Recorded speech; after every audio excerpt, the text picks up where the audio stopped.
So let me share some of the documents that I will be presenting to Jennifer today for her to sign. Most of them are information that I need to gather from her so that I can share that with the adoptive family, or actually adoptive families. I'm going to be choosing a number of families to present her paperwork to so that she'll have a number of families to choose from. So here in my state, we have something called an adoption disclosure, and it's essentially a statement of the state law regarding adoption.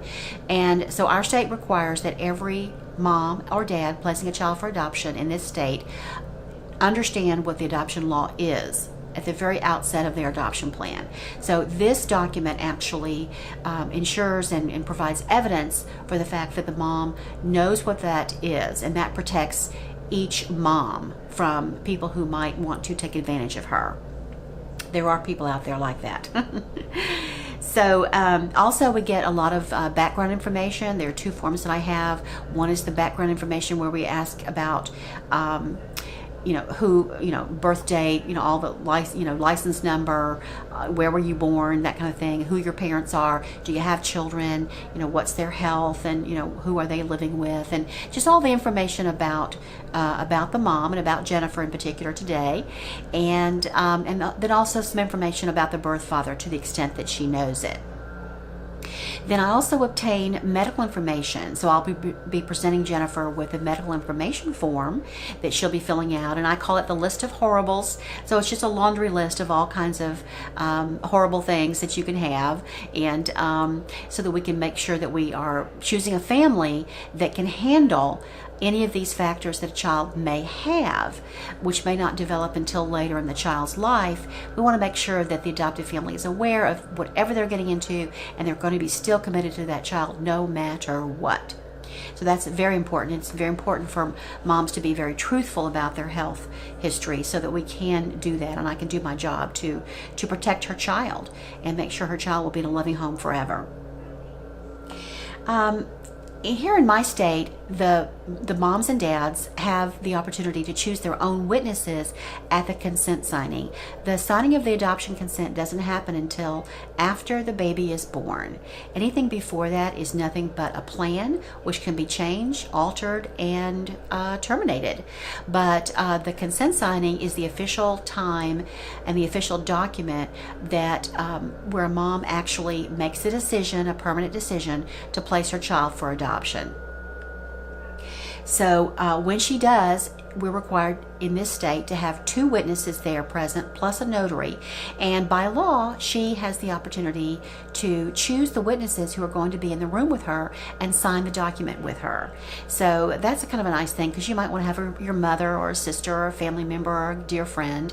Most of the moms that I work with don't really want anybody else in their family or their friends there when they sign the consent, and they prefer that I choose the witnesses to be there, and I choose people that I know and trust to keep confidentiality. I'll also be presenting to Jennifer today the statement regarding the Adoption Reunion Registry. In my state, we have an Adoption Reunion Registry, which is designed to be a clearinghouse for adopted children who, once they reach the age of majority, 18, 21, depending on your state, and they want to find their birth parents. Most of my birth parents do not lose contact with the adoptive families over the years, but some do, and so this is a fallback position to allow adopted children to be able to locate their birth parents if their birth parents want to be located.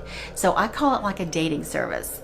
So what happens is when a child reaches the age of majority, let's say 18, then he or she can register their name and contact information with the reunion registry, and the birth parents can do that as well, but it's not a requirement. So if a birth parent doesn't want to be found, then they don't register, and that avenue is not available to the adopted child. But if they do want to be found, they register, and so the adopted child can simply call the birth mother up or the birth father and have a reunion with that birth parent. Another thing that we talk about is living expenses. Here in my state, birth mothers are allowed to receive living expenses, which are paid for by the adoptive family.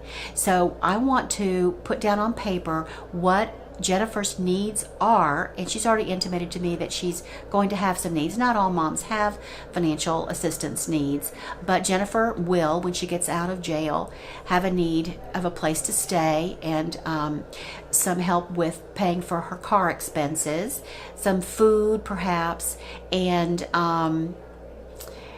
maybe a cell phone. I don't think she has a cell phone. So just some basic essentials that you need when you are living on your own, or even when you're not living on your own and you need a little bit of assistance. Assistance can range from zero to the amount that would cover pretty much everything a mom has a need for during her pregnancy. So we're going to be nailing that down and putting that on paper so that I can make that part of the packet that I present to adoptive parents.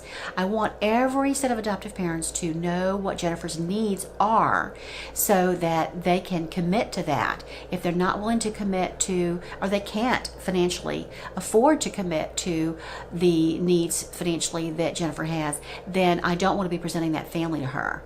So also openness. Openness is another huge thing. I know already that Jennifer, from our first meeting, Jennifer told me that she wants to have an open relationship with the adoptive family. So I'm going to be sure to choose a family who understands that she does want that openness both during the pregnancy and after the baby goes home with the adoptive family. So it is a different kind of openness before birth and after birth because a child is involved after birth, obviously. And so that's something that we're going to talk about too, as to what her desires are, again, so that I'm presenting to her families, only the families that can meet her particular unique needs.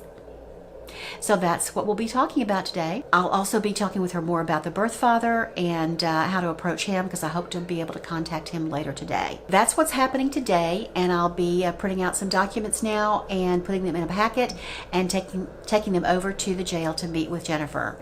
So I'll come back and share with you some information that I have from her. So be sure to watch the next video and every video in this series about Jennifer. I'm Linda Barnby, adoption attorney, reminding you to live your life as if it's the only one you'll ever have.